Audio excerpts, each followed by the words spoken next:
जय श्री राधे। पूज्य श्री सद्गुरुदेव भगवान के चरणों में प्रणाम।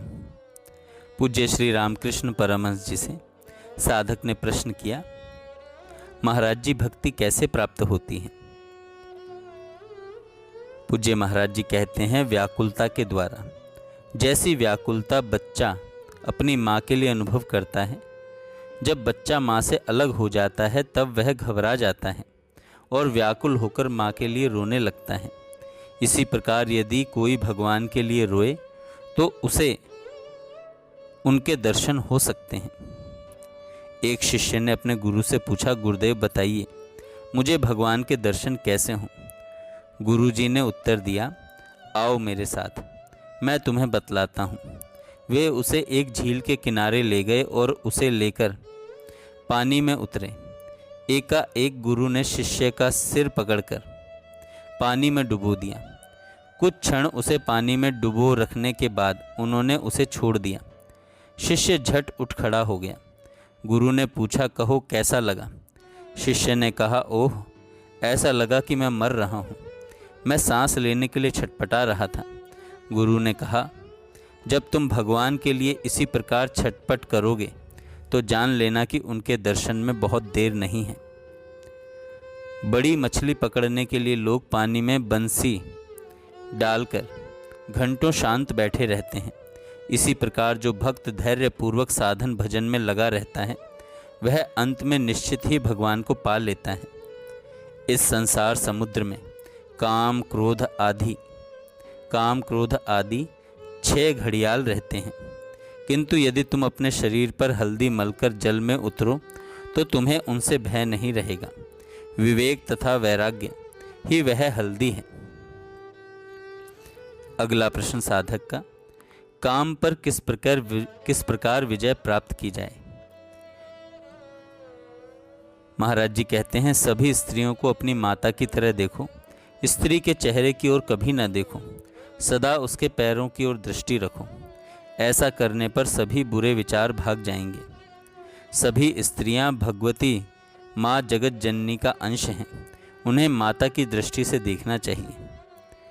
अगला प्रश्न, हम अपनी दुर्बलता पर कैसे विजय पा सकते हैं? महाराज जी कहते हैं, जब फूल से फल तैयार होने लगता है तब पंखुड़ियाँ अपने आप झड़ जाती हैं। इसी प्रकार जब तुम्हारे भीतर दिव्य भाव की वृद्धि होगी तब तुम्हारी मानवीय दुर्बलताएं अपने आप नष्ट हो जाएंगी।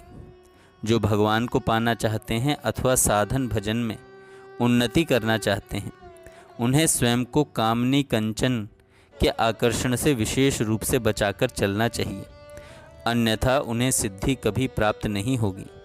जब मन विषय आसक्ति से मुक्त हो जाता है तब वह भगवान की ओर जाता है और उन्हीं में स्थित हो जाता है।